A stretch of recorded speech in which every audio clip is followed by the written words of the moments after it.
ये व्यक्ति दलित विरोधी है, दलित विरोधी और पासवान विरोधी है। गलत किया है, गाली गलौज किया है, इससे बड़ा दुर्भाग्य प्रजातंत्र का और कुछ नहीं हो सकता है। एक भी चौकीदार दफादार, एक भी पासवान समाज के लोग इस सरकार को वोट नहीं दे। और ये लड़ाई चलते रहेगी जब तक इनकी मांग पूरा न हो। और जोर जुलूम के चक्कर में संघर्ष हमारा नारा है। ये एनडीए के लोग अब विधानसभा में गुंडागर्दी कर रहे हैं, जनता नारा लगा रही है, सिंहासन खाली करो कि जनता आती है। जो सरकार निकलनी है वो सरकार बदलनी है। नमस्कार, आप लाइव सिटीज देख रहे हैं, आपके साथ मैं हूं वसीम खान। देखिए, दफादार चौकीदार कई दिनों से धरने पर हैं, सरकार से अपनी मांगों को लेकर के लगातार धरने पर बैठे हैं और इससे पहले भी राष्ट्रीय लोक जनशक्ति पार्टी के नेता इनके साथ खड़े हुए थे। और आज राष्ट्रीय लोक जनशक्ति पार्टी के राष्ट्रीय अध्यक्ष सर्वोसर्वा पशुपति कुमार पारस स्वयं पहुंचे हैं, इनसे सीधा बात करेंगे। कई दिनों से चौकीदार दफादार धरने पर हैं, आपके नेता भी पिछले बार भी आए थे, आज आप पहुंचे हैं।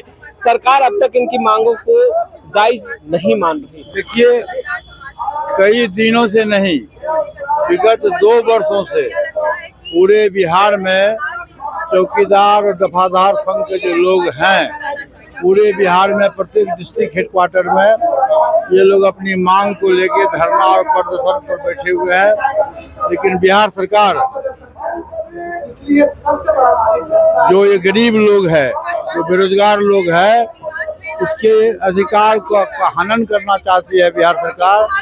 और मैं इस मंच से कहना चाहता हूँ कि नीतीश कुमार जी जो बिहार के मुखिया है, जो बिहार के मुख्यमंत्री है, ये व्यक्ति दलित विरोधी है, दलित विरोधी और पासवान विरोधी है। हाँ, मुझको कहने में कोई आपत्ति नहीं है, क्योंकि चौकीदार दफादार संघ में 100 में 99% लोग पासवान समाज के लोग हैं।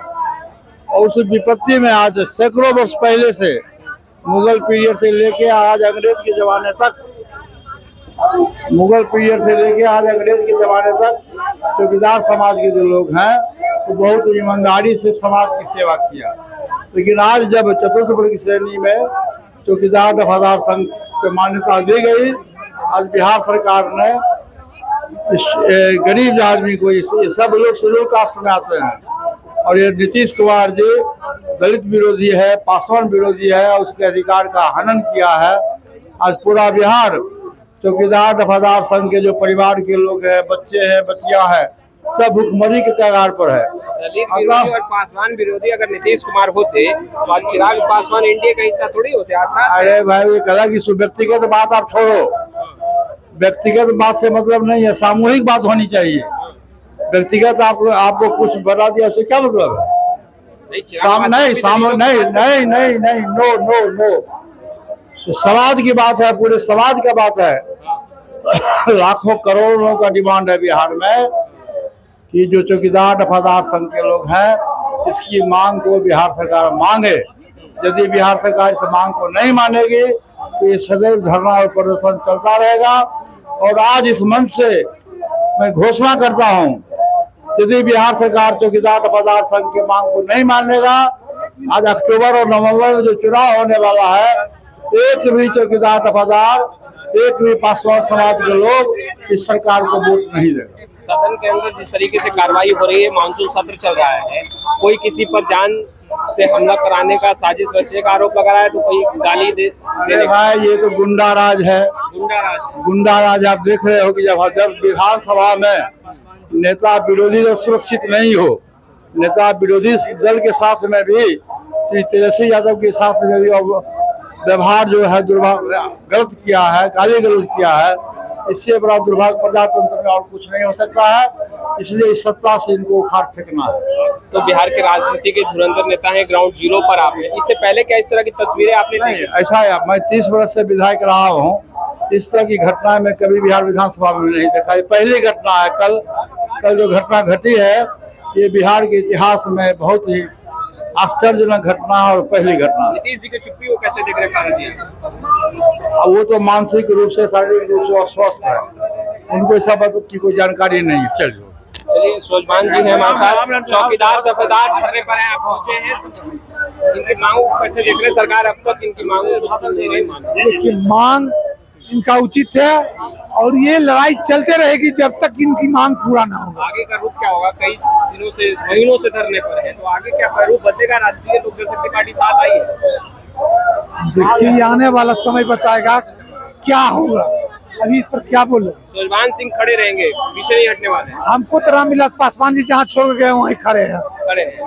चलिए, आपने सुना सुजवान सिंह जी को भी और पशुपति कुमार पारस को भी, क्या कुछ कह रहे थे। तस्वीरें देखिए, चौकीदार दफादार जो लोग हैं वो किस तरीके से यहाँ पर हैं धरने पर बैठे हुए, और कई दिनों से नहीं बल्कि कई महीनों से ये तमाम जो चौकीदार और दफादार के लोग हैं वो धरने पर हैं। ऐसे में हम अन्य लोगों से भी बात करेंगे और खास तौर पर समर्थन करने राष्ट्रीय लोक जनशक्ति पार्टी के जो नेता हैं उन लोगों से हम बात कर रहे हैं, क्योंकि वो आज धरना स्थल पर पहुंचे हैं और कह रहे हैं कि हम साथ हैं और आगे साथ ही रहेंगे जब तक सरकार मांगे मान न ले। देखिए, सरवन अग्रवाल इस वक्त हमारे साथ है। सरवन जी, चौकीदार कई महीनों से आज आप लोग आए, सालों से आगे का ही रूप है, यह सरकार जाने वाली है और नई सरकार आएगी और चौकीदारों दफेदारों के लिए नई सरकार नई उम्मीद लेके आएगी, नया सवेरा लेके आएगी। नया उम्मीद जब आएगा, नया सवेरा आएगा, नया पूरन जब निकलेगा तो इनका मांग पूरा होगा। इनकी मांग को पूरा सदन में कह रहे हैं कि जनता के बीच जाएंगे, विकास के कामों को बताएंगे। नीतीश कुमार जी अब जनता के बीच जाने लायक नहीं रहे। नीतीश कुमार जी अब वह उस स्थिति में नहीं है कि जनता को वो फेस कर चुके। जनता नारा लगा रही है, सिंहासन खाली करो, कि जनता आती है। जो सरकार निकलनी है वह सरकार बदलनी है और जोर जुलूम के टक्कर में संघर्ष हमारा नारा है। जो कुछ घटित हो रहा है उसे कैसे देख रहे हैं? सदन के अंदर जो कुछ घटित हो रहा है, कोई जान से मारने की बात कर रहा है, साजिश रची जा रही है, जान से मारने की साजिश रची। एनडीए के लोग अब गुंडागिर्दी पे उतर गए हैं। जब एनडीए के लोग जान गए हैं कि जनता उनके खिलाफ हो चुकी है, पूरे बिहार की जनता एनडीए के खिलाफ हो चुकी है, बदलाव जनता बदलाव चाह रही है, तो ये एनडीए के लोग अब विधानसभा में गुंडागिर्दी कर रहे हैं और अगर ये नेता प्रतिपक्ष के माँ बाप को गाली गलौज कर रहे हैं, भद्दी भद्दी गालियां दे रहे हैं। एनडीए के लोग पागल हो गए हैं। एक डिप्टी सीएम है, उसकी भाषा देखे थे, एक सुरक्षा गुंडा भी ऐसी भाषा का जो सदन में उपयोग भाषा का कर रहा है, एक सुरक्षा गुंडा ही ऐसे भाषा का उपयोग कर रहा है। एनडीए के नेता हेलमेट पहन कर आ रहे हैं, महागठबंधन के नेता गुंडागर्दी कर रहे हैं, हेलमेट पहन कर आ रहे हैं। अरे उल्टा चोर कोतवाल को डांटे, चोरी भी और सीना जोरी भी सीना जोरी भी हमारा हक चला रहा। भारी संख्या में इनका हकमारी हो रहा। यह एनडीए दलित विरोधी है, यह एनडीए की सरकार गरीब विरोधी है, पिछड़ा विरोधी है। जननायक कर्पूरी ठाकुर कहते थे, वोट का राज मतलब छोट का राज आने वाला है, वोट का राज आने वाला। तो आपने सुना सरवन अग्रवाल को, पशुपति कुमार पारस और सुजवान सिंह को। फिलहाल इस वीडियो में इतना ही। हम पल पल की तमाम तस्वीरें लगातार अपडेट करते रहेंगे। आपका बहुत बहुत शुक्रिया।